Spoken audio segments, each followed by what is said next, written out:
sore arm, and I do not have any comfrey salve yet, so I want to show you the process of making it. It'll take a little bit for me, but for you, luckily you can get it done right away.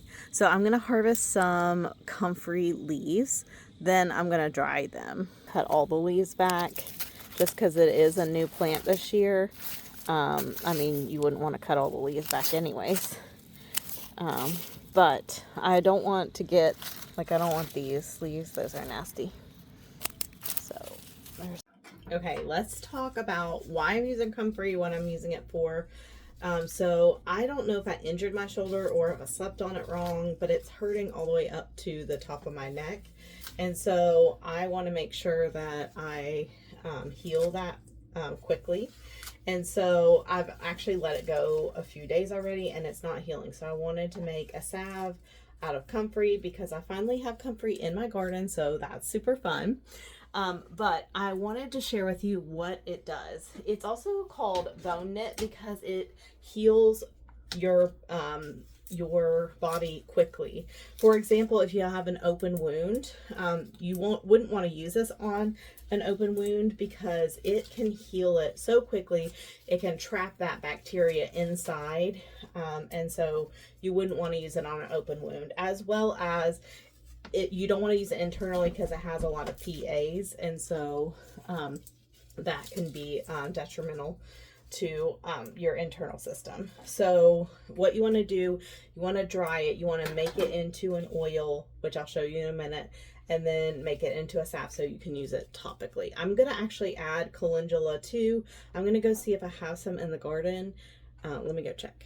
So this is why I say when in doubt, dry it out.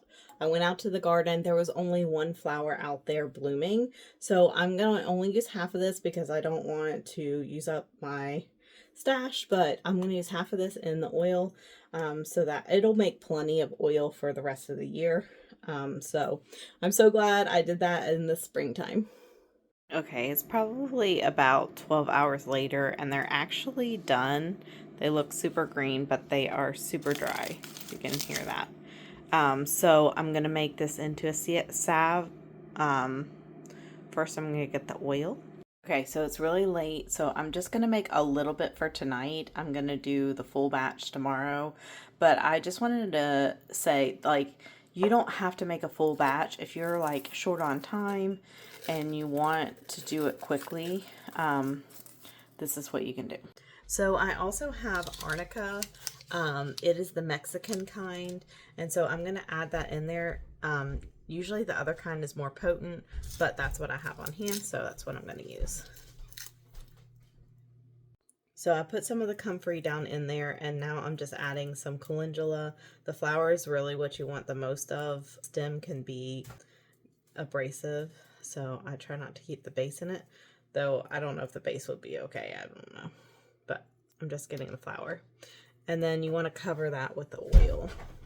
And again, I'm just using organic olive oil, avocado oil, but you can use whatever kind that you have, whatever carrier oil. If it's like coconut oil, jojoba oil would be better.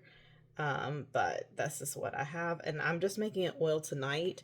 I'll make a salve tomorrow because I have more time, but this is I need to do it. So you want to put it in the water. The water's already warm. And we don't want to really boil it. We just want to keep it warm until it heats up the plant material, and then we should be good to go. We do want to heat it for 20 to 30 minutes. Once the oil is warm, you want to heat it for 20 to 30 minutes. We do not want this to boil, so just enough to make it warm.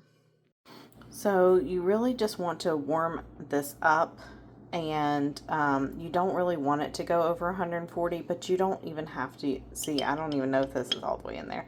Just make sure that it's not boiling. You don't see any discoloration of the herbs in there. If you start seeing a different color, then you need to back off the heat, take it off the burner, maybe pour some cool water into the water. Not cold water, but cooler water to cool it down a little bit. You just don't want it to get overheated. and I put a cheesecloth in here and strained out after making sure I was taking it out of the water completely because it was getting hot enough. As long as it's staying at that temperature, you don't even have to keep it in the double boiler if that is the case. So now it's ready to use, or you can add beeswax to it to make it into a salve, but I am not going to do that tonight. It's too late, and I want to use this right away. So let me know, have you used it, and how's it working for you?